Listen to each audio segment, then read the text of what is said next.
Hi everyone, this is Brett Senkis, the Right Brain business lawyer and a business consultant. This is another video in my series about mastering your business partnerships. Today we're going to talk about the planned escape. So a couple of videos back we talked about escape clauses. It's just not working out. Here are different ways to build into your partner or founder agreement up front, mechanisms for getting out of your partnership. And you always want to have some of those built in. But there's a certain situation where it makes sense to be even more intentional and actually talk about, hey, at this point in time, we might want to go our separate ways. So in the way that comes up most in the world, or the time you might want to think about it, is if you're getting into business with someone you haven't worked with much before, or at all before. I had a phone call 6 months back about a woman who was getting into a partnership with someone she met online and had never met face to face with, and the whole relationship was 2 or 3 weeks old. I was thinking, oh gosh. Now in their case, they weren't bringing a lot of stuff to the partnership. They weren't bringing, clients and customers and all these other things. They were just doing something new, but it's still fraught with a whole lot of risk. And in that kind of a situation, there's different things you can do. So there's various tools that you can use to address this issue. You may think that one is vesting, which we talked about in the last video, where if one partner leaves early, they've got to give back some of their equity. But that's not really tailor-made for what we're talking about here, because that's a situation where one partner decides they want out. And what I'm talking about here is you both get into this and realize this was the wrong thing to be doing.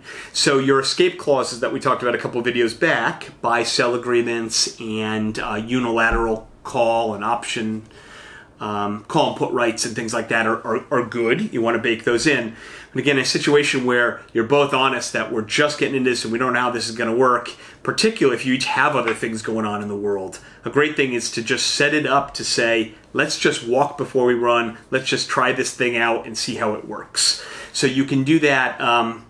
You can do that if you each have other businesses by just doing a project together or a little joint venture, a little one-off contract that you're sharing together and figure out how each other works. But if you really need to come together, you don't have other things going on in the world, or you just need to get going, you could say, hey, in 6 months we'll take a look at this and we'll decide if it's working, in 9 months, in 12 months. And you're very intentional up front about how you would break the company up at that point.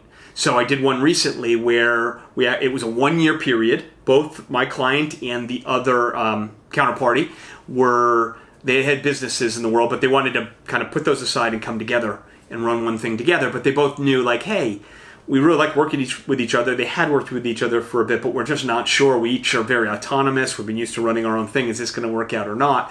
We put a 1-year period in place when we didn't give equity. My client didn't give equity to the new individual coming in. They had a split of revenue and shared revenue, and we had a mechanism for, if we go our separate ways in a year, here's what you'll take back out of the company, these things that you put in. So it's like very intentional test period.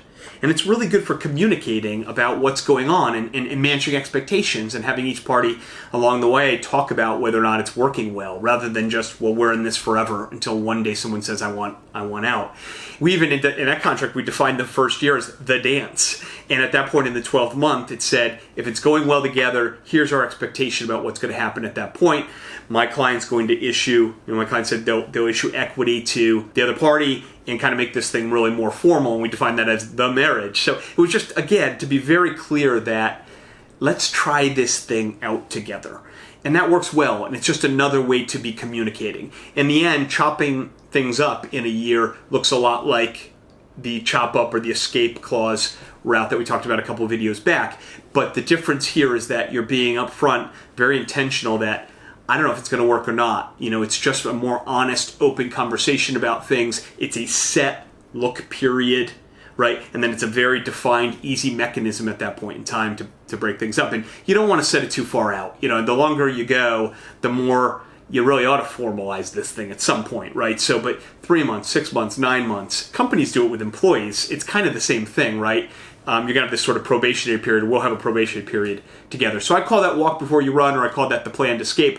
In any case, you hope it turns into something much more permanent, but it's all about having a good conversation, managing expectations, and not getting anyone into a situation that's a serious problem or hard to get out of, and this is yet another mechanism to do that. So curious what you think about that. If you got any questions, shoot me an email or drop a comment. Thanks for joining today.